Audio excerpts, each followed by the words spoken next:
Kita buka Alkitab kita ya. Saya dulu berarti ya. Dari Imamat pasal 6 sampai pasal 7. Oke, baik. Mari kita membacanya ya. Imamat pasal 6 ayat 8 sampai yang ke-10. Tuhan berfirman kepada Musa, perintahkanlah kepada Harun dan anak-anaknya, inilah hukum tentang korban bakaran. Korban bakaran itu haruslah tinggal di atas perapian di atas mezbah semalam-malaman sampai pagi. Dan api mezbah haruslah dipelihara menyala di atasnya.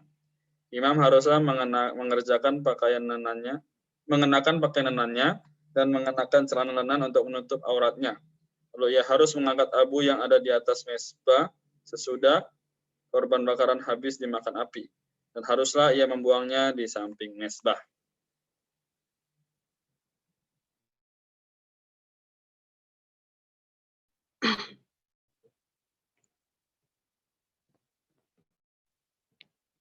Ayat 11.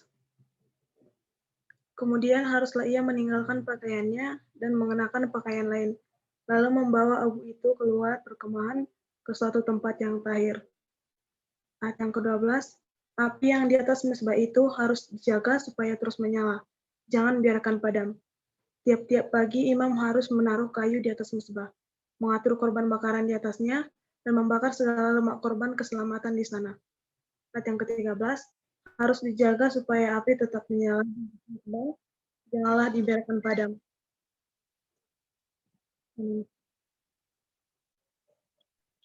Amin. Oke. Elizabeth ini mic-nya nggak join ya. Lanjut ke Irfan aja berarti. Korban sajian ayat 14. Inilah hukum tentang korban sajian anak-anak Harun, haruslah membawanya ke hadapan Tuhan, ke hadapan mezbah. Ayat 15, setelah dikhususkan dari korban sajian itu segagam tepung yang terbaik dengan minyak serta seluruh kemenyan yang di atas korban sajian itu, maka haruslah semuanya dibakar di atas mezbah sehingga baunya menyenangkan sebagai bagian ingat-ingatannya bagi Tuhan. Ayat 16, selebihnya haruslah dimakan oleh Harun dan anak-anaknya, haruslah itu dimakan sebagai roti yang tidak beragi di suatu tempat yang kudus. Haruslah mereka memakannya di pelantaran kemah pertemuan. Amin. Amin. Oke, karena sisa kita bertiga, berarti lanjut ke saya lagi ya. Oke, ini Elizabeth masuk lagi. Sepertinya masih belum bisa ya. Baik, coba kita chat ya.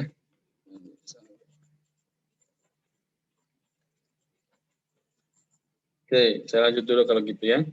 Ayat 17 sampai 19, janganlah itu dibakar beragi. Telah aku berikan itu sebagai bagian mereka daripada segala korban api-apianku.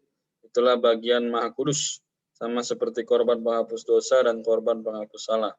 Setiap laki-laki di antara anak-anak Harun haruslah memakannya. Itulah suatu ketetapan untuk selamanya bagi kamu turun-temurun. Itulah bagianmu dari segala korban api-apian Tuhan. Setiap orang yang kena kepada korban-korban itu menjadi kudus. Tuhan berfirman kepada Musa. Masih di mute ya. Inilah persembahan Harun dan anak-anaknya yang harus dipersembahkan oleh mereka kepada Tuhan pada hari ia diurapi. 1/10 eva tepung yang terbaik sebagai korban sajian yang tetap, setengahnya pada waktu pagi dan setengahnya pada waktu petang. Ayat yang ke-21, haruslah itu diolah di atas panggangan bersama-sama minyak. Setelah teraduk, haruslah engkau membawanya dan mempersembahkannya sebagai korban sajian.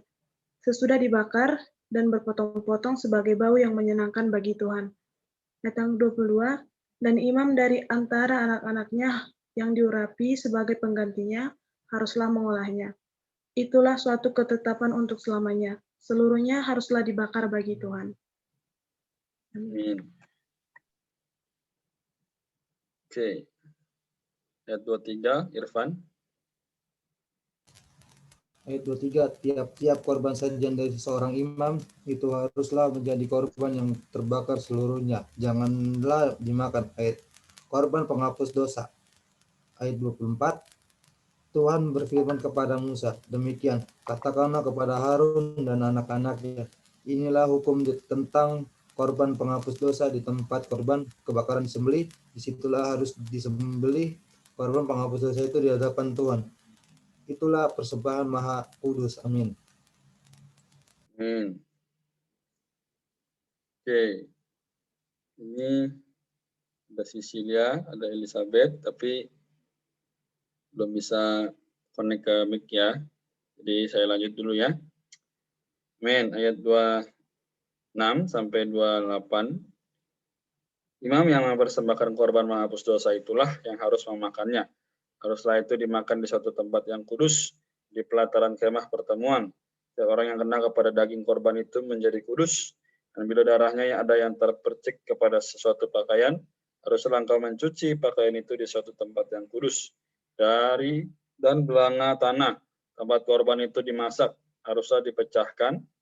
Dan jikalau dimasak di dalam belanga tembaga, haruslah belanga itu digosok dan dibasuh dengan air. Ayat yang ke-29, setiap laki-laki di antara para imam haruslah memakannya. Itulah persembahan Maha Kudus. Ayat 30, tetapi setiap korban penghapus dosa yang dari darahnya dibawa sebagian ke dalam kemah pertemuan untuk mengadakan perdamaian di dalam tempat kudus, janganlah dimakan, melainkan dibakar habis dengan api. Ayat 7, korban penebus salah. Ayat pertama, inilah hukum tentang korban penebus salah. Korban itu ialah persembahan Maha Kudus. Amin.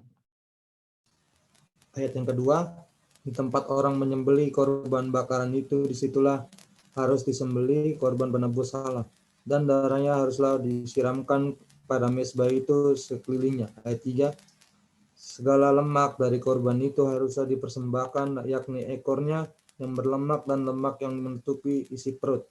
Ayat keempat, dan lagi kedua buah pinggang dan lemak yang melekat padanya yang ada pada pinggang, dan umbai hati yang harus dipisahkan beserta buah pinggang itu. Amin. Amin. Tuhan ya. Tadi ayat berapa, Irfan?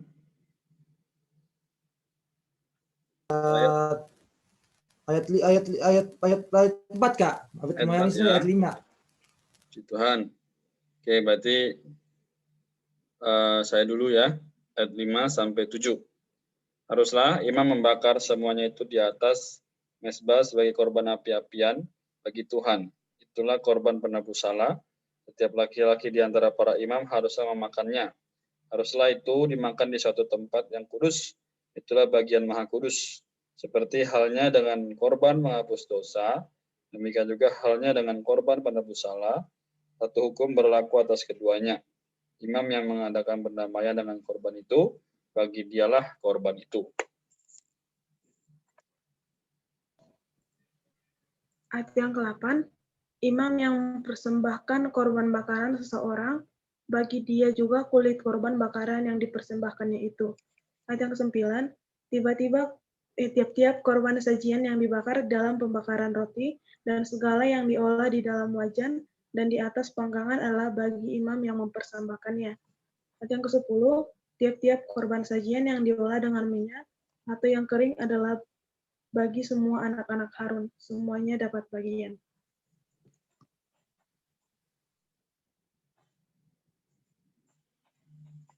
Amin. Irfan, Berapa, Kak? Ayat berapa? Ya, ayat yang ke-11. Ya, ayat ke-11. Korban keselamatan. Ayat ke-11.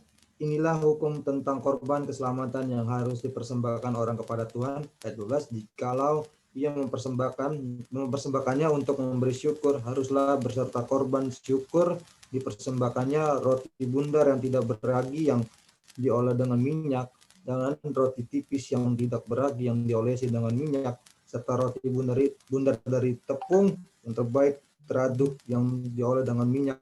Ayat 13, ia haruslah mempersembahkan persembahannya itu berserta dengan roti bundar yang beragi di samping korban syukur yang menjadi korban keselamatannya. Amin. Oke. Apakah Gebi sudah bisa? Sekarang ayat 14 dari pasal yang ke-7.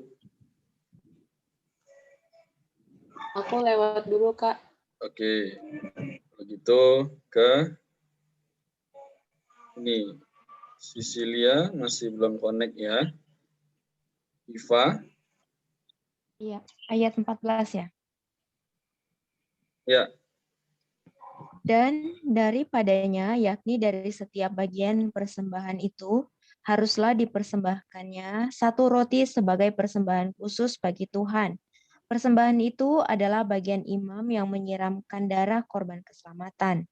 Dan daging korban syukur yang menjadi korban keselamatannya itu haruslah dimakan pada hari dipersembahkannya itu. Sedikit pun daripadanya janganlah ditinggalkan sampai pagi. Ayat 16, jikalau korban sembelihan yang dipersembahkan itu merupakan korban nazar atau korban sukarela, haruslah itu dimakan pada hari mempersembahkannya, dan yang selebihnya boleh juga dimakan pada keesokan harinya.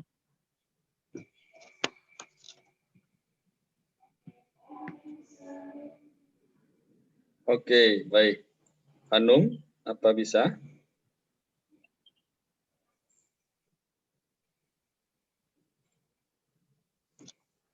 Berarti Hanum ayat yang ke-17 ya. Lewat dulu, lewat. Oh ya, baik. Belum ketemu. Puji Tuhan. Kalau gitu saya dulu ya. Amin. Tapi apa yang masih tinggal dari daging korban sembelihan itu sampai hari yang ketiga harusnya dibakar habis dengan api. Karena jikalau pada hari yang ketiga masih dimakan dari daging korban keselamatan itu, maka Tuhan tidak berkenan akan orang yang mempersembahkannya dan korban itu dianggap batal baginya, bahkan menjadi sesuatu yang jijik. Dan orang yang memakannya harus menanggung kesalahannya sendiri. Bila daging itu kena kepada sesuatu yang najis, janganlah dimakan, tetapi harusnya dibakar habis dengan api. Tiap orang yang tahir boleh memakan dari daging korban itu.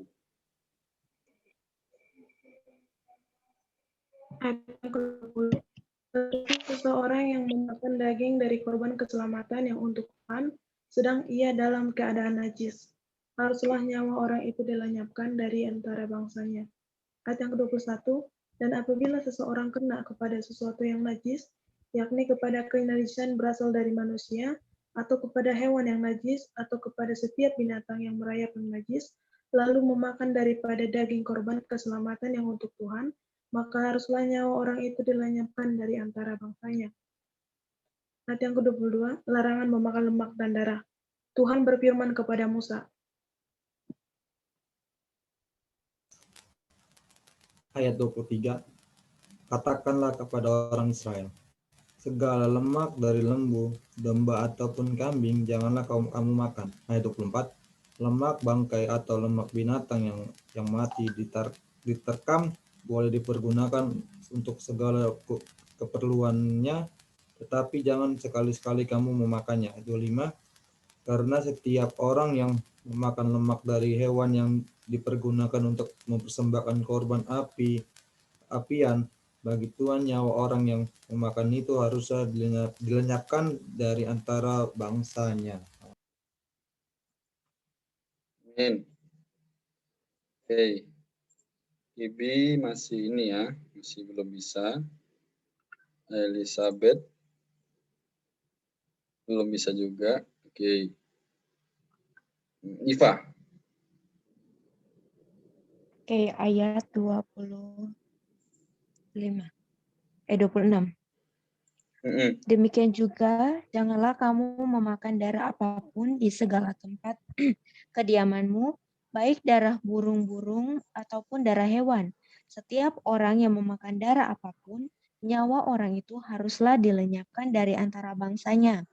Bagian imam daripada segala korban keselamatan. Ayat 28, Tuhan berfirman kepada Musa demikian. Amin. Oke, Cecilia. sudah dapat? Hanum, 29.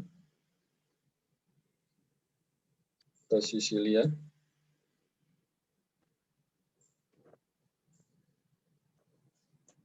Halo. Mungkin jaringan Kak, kali Kak. Oke. Apa ya, kita lewatin dulu ya, saya dulu ya. Cecilia sama Elizabeth belum connect audionya. Iya, mungkin mereka jaringan mungkin nggak bisa connect. Oke, saya dulu aja ya. Ayat 29.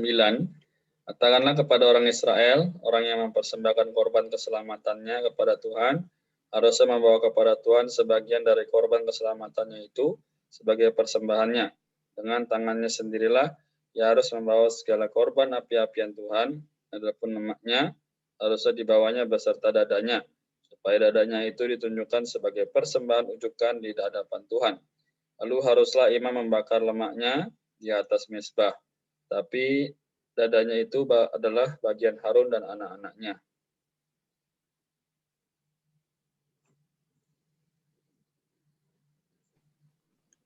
Ayat 32.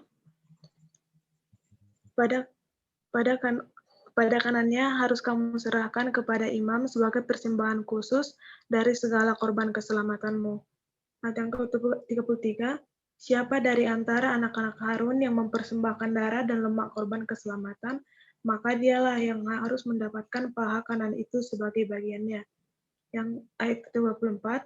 Karena dada persembahan unjukan dan paha persembahan khusus telah kuambil dari orang Israel dari segala korban keselamatan mereka dan telah kuberikan kepada Imam Harun dan kepada anak-anaknya. Itulah suatu ketetapan yang berlaku bagi orang Israel untuk selamanya. Ayat 35. Itulah bagian Harun dan bagian anak-anaknya dari segala korban api-apian Tuhan pada hari mereka itu disuruh datang untuk memegang jabatan imam bagi Tuhan. Ayat 36. Itulah yang harus diserahkan menurut perintah Tuhan dari pihak Israel kepada mereka pada hari mereka itu diurapinya. Itulah sesuatu ketetapan untuk selamanya bagi mereka turun-temurun. Itulah hukum tentang korban bakaran, korban sajian, korban penghapusan dosa, korban penebus salah, persembahan dan pembaptisan dan korban keselamatannya. Amin. Amin. Oke, sekalian aja ayat terakhir, Irfan dihabisin. 38. Bentar Kak, bentar. 38 ya? Udah ditutup Ayat terakhir, dihabisin aja. Ayat 38. Yang diperintahkan Tuhan kepada Musa di atas Gunung Sinai pada hari Tuhan memerintahkan kepada orang Israel mempersembahkan persembahan mereka kepada Tuhan di padang gurun Sinai. Amin. Puji Tuhan ya. Jadi pembacaan perjanjian lama sampai di sini dulu. So kita lanjut lagi. Nanti setelah ini, setelah baca perjanjian baru kita akan bahas sama-sama ya. Sekarang berarti Iva ya, Markus pasal 2 ayat 1 sampai 28. Ya. Oke. Orang lumpuh sudah bisa, disembuhkan. Ayat 1. Kemudian belum kayaknya. Kemudian sesudah lewat beberapa hari, waktu Yesus datang lagi ke Kapernaum, tersiarlah kabar bahwa ia ada di rumah. Maka datanglah orang-orang berkerumun sehingga tidak ada lagi tempat, bahkan di muka pintu pun tidak.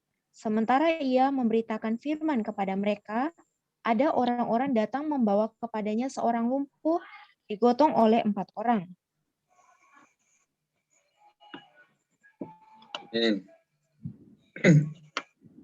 Oke, silakan Hanum. Ayat yang keempat, tetapi mereka tidak dapat membawanya kepadanya karena orang banyak itu. Lalu mereka membuka atap yang di atasnya. Sesudah Sesudah terbuka, mereka menurunkan tilam tempat orang lumpuh itu terbaring. Ketika Yesus melihat iman mereka, berkatalah ia kepada orang lumpuh itu, "Hai anakku, dosamu sudah diampuni." Tetapi di situ ada juga duduk beberapa ahli Taurat. Mereka berpikir dalam hatinya, "Mengapa orang ini berkata begitu? Ia menghujat Allah. Siapa yang dapat mengampuni dosa selain daripada Allah sendiri?" Tetapi Yesus segera mengetahui dalam hatinya bahwa mereka berpikir demikian. Lalu ia berkata kepada mereka, "Mengapa kamu berpikir begitu dalam hatimu? Manakah lebih mudah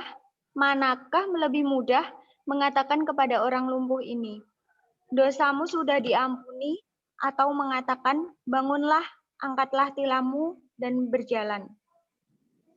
Amin. Tetapi supaya Baik. Baca berapa ya tadi ya? Oke. Kita ini ya, mungkin masih baru, jadi 1 orang 3 ayat. Oke, berarti tadi sampai ayat 9 ya. Saya lanjutkan aja, ayat 10 sampai 12. Tapi supaya kamu tahu bahwa di dunia ini anak manusia berkuasa mengampuni dosa, berkatalah ia kepada orang lumpuh itu, "Padamu kukatakan, bangunlah, angkatlah tempat tidurmu dan pulanglah ke rumahmu." Dan orang itu pun bangun, segera mengangkat tempat tidurnya dan pergi keluar di hadapan orang-orang itu. Sehingga mereka semua takjub, lalu memuliakan Allah, katanya, "Yang begini belum pernah kita lihat." Amin. Lewi pemungut cukai mengikut Yesus. Ayat yang ke-13. Sesudah itu Yesus pergi lagi ke pantai danau, dan seluruh orang banyak datang kepadanya, lalu ia mengajar mereka. Ayat yang ke-14. Kemudian ketika ia berjalan lewat di situ, ia melihat Lewi anak Alfeus duduk di rumah cukai, lalu ia berkata kepadanya, "Ikutlah aku." Maka berdirilah Lewi, lalu mengikuti dia. Ayat yang ke-15. Kemudian ketika Yesus makan di rumah orang itu, banyak pemungut cukai dan orang berdosa makan bersama-sama dengan dia dan murid-muridnya, sebab banyak orang yang mengikuti dia. Amin.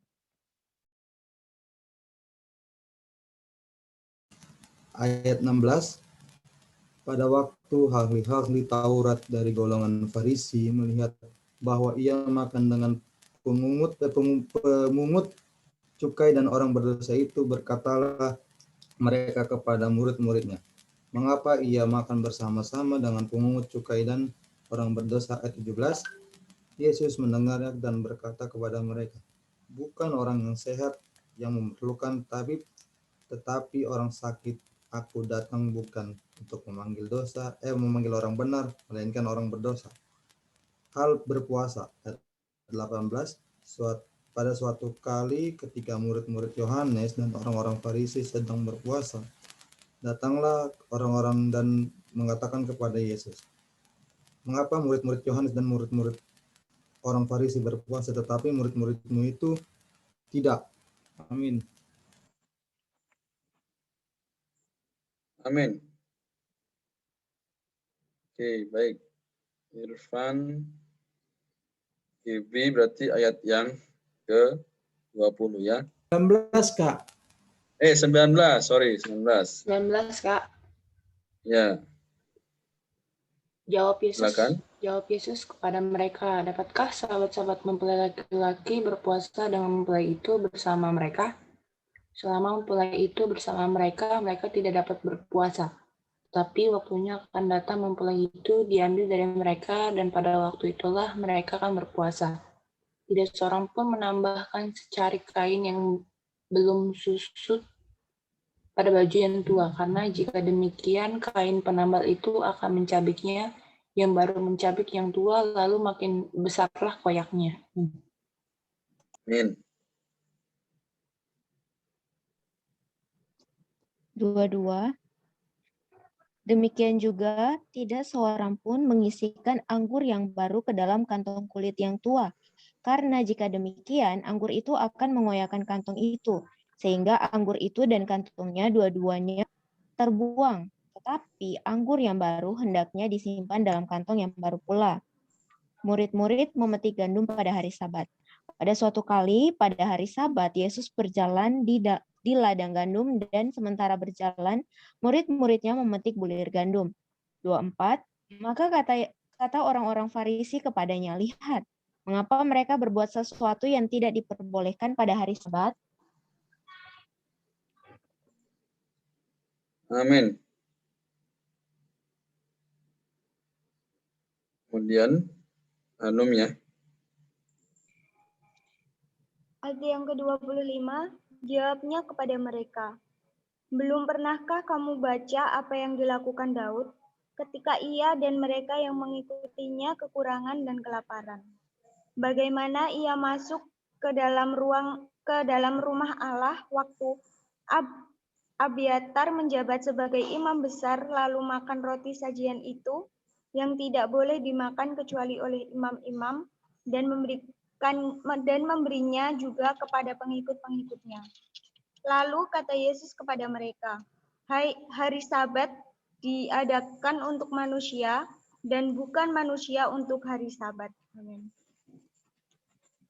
Amin. Oke.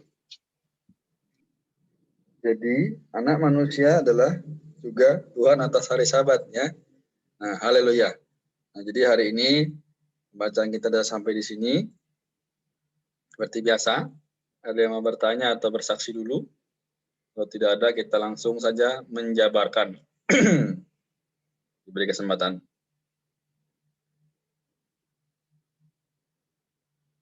Pak, oke. Sudah ya. Jadi nanti boleh ditanyakan lagi kalau memang ada yang terpintas begitu ya. Jadi malam ini kita membahas imamat ya. Imamat, kita berhasil melewati Kejadian dan Keluaran ya. Puji Tuhan. Jadi pokok atau penjelasan dari kitab imamat sendiri adalah mengenai kurban. Nah, kurban yang seperti apa sih? Nah, jadi kurban di sini dilambangkan oleh Kristus ya, sebagai segala sesuatu dalam persekutuan, pelayanan, bahkan untuk menjadi teladan atau menjadi perdamaian bagi umat Allah. Ya. Kita ambil contoh tadi Imamat pasal 6 ayat 8 ya kan. Dan di sini langsung perikopnya mengenai korban bakaran ya. Jadi hari ini katakan apa? Perintahkanlah kepada Harun dan anak-anaknya. Inilah hukum tentang korban bakaran ya, korban tinggal di atas perapian di atas mezbah semalam-malaman sampai pagi. Dan api mezbah haruslah dipelihara menyala di atasnya. Artinya apa? Gimana tuh kan kalau api kena angin aja biasanya udah mati gitu. Nah ini suruh dijagain. Berarti apa? Sangat penting untuk melakukan persembahan. Nah kalau ditanya, Kak hari ini bagaimana dong korban yang benar? Apakah harus sembelih kambing, sapi di saat acara kurban? Ayo. Bukan ya, tapi kita sebagai manusia yang telah ditebus adalah orang yang harusnya mempersembahkan diri. Nah, kita bukan berarti kita harus dipenggal. Nggak mungkin. Kalau kita dipenggal berarti udah nggak bisa mempersembahkan lagi. Nah, tapi apa? Di ayat yang ke-12. Api yang di atas mezbah itu harus dijaga supaya terus menyala. Jangan dibiarkan padam. Tiap-tiap pagi, imam harus menaruh kayu di atas mezbah, mengatur korban bakaran di atasnya, dan membakar segala lemak korban keselamatan di sana. Oke. Nah, gimana tuh ya supaya api itu dijaga tetap menyala? Bahkan tiap-tiap pagi, imam harus menaruh kayu di atas mezbah. Bayangin. Imam ini siapa? Imam ini ada Gebi, ada Sri, ada Irfan, Elizabeth, Iva, Hanum ya. Kita adalah imam hari ini. Di mana buktinya? Ada yang bisa kasih ayat nggak? Saya coba ini deh kasih clue-nya. Lalu nanti kalau ada yang ketemu tolong bacain ya. 2 Petrus 2 Petrus. Bukan. Sorry. 1 Petrus maksudnya. 1 Petrus pasal yang kedua. Ada yang ketemu? Di mana bukti kita sebagai imam hari ini?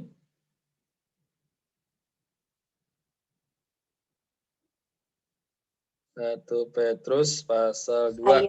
Ayat 3 sama 4 bukan, Kak? Apa isinya tuh? Jika kamu benar-benar telah mengecap kebaikan Tuhan dan datanglah kepadanya batu yang hidup itu yang memang dibuang oleh manusia, tetapi yang dipilih dan dihormati di hadirat Allah. Menyerempet. Ini adalah diri Tuhan sendiri. Nah, untuk kita sendiri. Yaitu di ayat berapa? Ya, itu di ayat 9 ya. Tapi kamulah bangsa yang terpilih. Imamat. Nah, imamat berarti apa? Kita imam. Imamat yang rajani, bangsa yang kudus. Umat kepunyaan Allah sendiri supaya kamu apa? Memberitakan perbuatan-perbuatan yang besar dari Dia yang telah memanggil kamu keluar dari kegelapan kepada terangnya yang ajaib. Jadi bukan yang seperti sekarang yang sedang terjadi ini kan, hanya orang bilang apa satanis dan lain-lain, apa memiliki, yuk kita sama-sama yuk berdiri di garis depan, doa ya, tidak, tapi apa? Kita menjamah pribadi demi pribadi supaya mereka punya kehidupan yang betul-betul tersembah kepada Tuhan ya. Jadi inilah yang harusnya terjadi hari ini. Bukan lagi berdasarkan pembenaran kita, tetapi berdasarkan kebenaran Alkitab. Ya, oke, kita lanjut dulu sedikit. Kemudian di di ayat yang selanjutnya bahkan dikatakan apa? Di ayat yang ke 30, Imamat pasal 6 ayat 30 ya. Nah, tapi setiap korban penghapus dosa yang dari darahnya dibawa sebagian ke dalam kemah pertemuan untuk mengadakan pendamaian di dalam tempat kudus, janganlah dimakan, melainkan dibakar habis dengan api. What the meaning? Artinya apa? Artinya adalah kita harus benar-benar dihabisi gitu. Saya harus dihabisi. Bagaimana saya dihabisi? Yaitu tidak ada lagi saya dalam segala perkara. Ketika saya belanja, bukan lagi keputusan saya, tapi keputusan Tuhan. Nah, maka ini dijelaskan. Imam orangnya. Imamat adalah pekerjaannya. Jadi hari ini saya adalah imam. Saya mengenai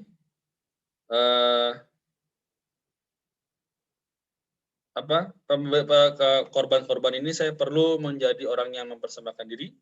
Nah, oke. Ini ada yang tanya, kenapa di kitab imamat dilarang makan darah? Oke, puji Tuhan. Bukan dilarang makan darah ya. Saya coba cari dulu ya faktanya ya. Oke, gini. Jadi intinya bukan hanya di kitab imamat ya, tapi di Perjanjian Baru sebenarnya juga bukan suatu keharusan makan darah ya. Jadi begini, kita lihat di dalam ayat yang di sini, bentar ya.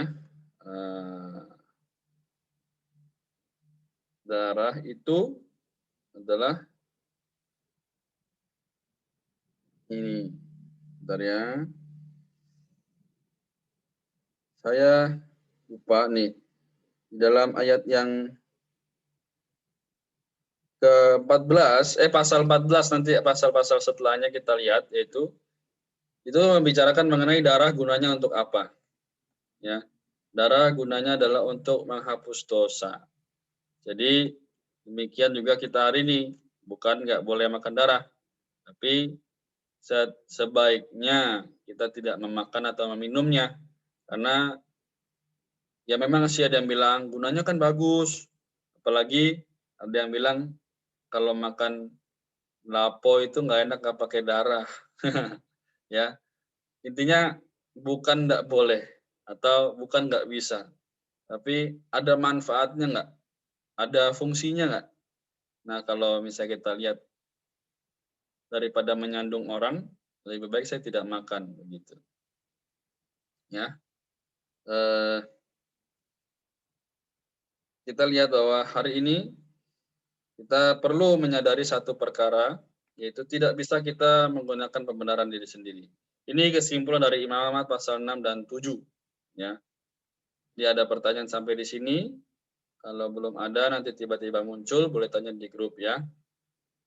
Kemudian, Markus pasal 2, saya tidak bahas 1 sampai 28-nya, tapi saya hanya bahas intinya ya. Core of the Mark chapter 2 ya. Jadi di sini intinya adalah kita harus menyadari bahwa nih ayat 21 itu adalah kunci ya. Tidak seorang pun menambahkan secari kain yang belum susut pada baju yang tua, karena jika demikian kain penambal itu akan mencabiknya, yang baru mencabik yang tua lalu makin besarlah koyaknya. Artinya apa? Kalau hari ini kita mau memiliki satu kehidupan yang baru, kita harus meninggalkan kehidupan yang lama. Misal hari ini, saya mau percaya Tuhan, tapi saya masih mengasihi diri sendiri, masih mengasihi hal-hal selain Tuhan, maka yang kita jahit ya, bersama dengan Tuhan itu akan koyak. Nah, jadi maka malam ini teman-teman kita harus menyadari bahwa tidak bisa kita menjadi orang yang egois. Tuhan, aku perlu ini, aku perlu itu. Aku ingin ini, tolonglah Tuhan. Tapi pernah nggak kita memiliki satu pandangan bahwa Tuhan juga memerlukan manusia untuk keperluan yang besar, ya kan? Nah maka hari ini kita perlu bertobat ya. Di dalam ayat yang terakhir bahkan dikatakan ayat 27 ya. Kata Yesus kepada mereka, hari Sabat diadakan untuk manusia dan bukan manusia untuk hari Sabat. Apa inti dari ayat ini? Itu adalah Tuhan diciptakan atau Tuhan menciptakan kita agar kita bisa memiliki hubungan yang jelas ya dengan Tuhan. Jadi bagaimanapun kondisi hari ini, janganlah kita menjadi orang yang enggan datang kepada Tuhan ya. Amin. Jadi ini yang bisa saya sampaikan. Kalau ada pertanyaan silakan lagi ditanyakan. Kalau belum ada di sini bisa tanya di grup. Sudah jelas belum? Sudah ya rasanya ya. Sudah bahagia. Sudah dapat jawaban. Oke. Baik, kalau tidak ada lagi, bagaimana? Mungkin Kak Eva ada mau menambahkan?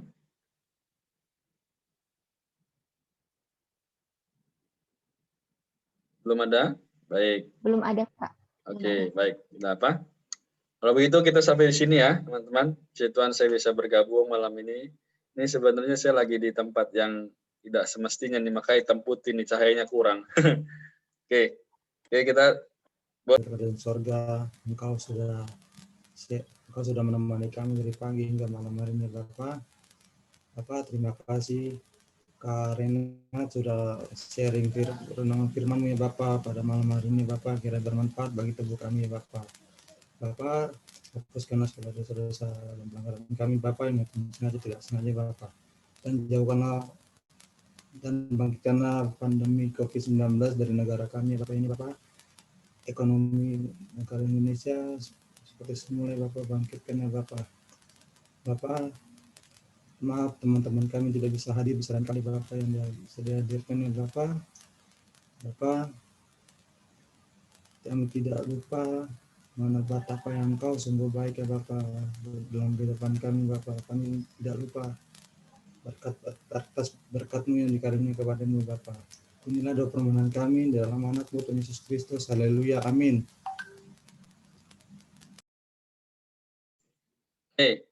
Terima kasih Irfan.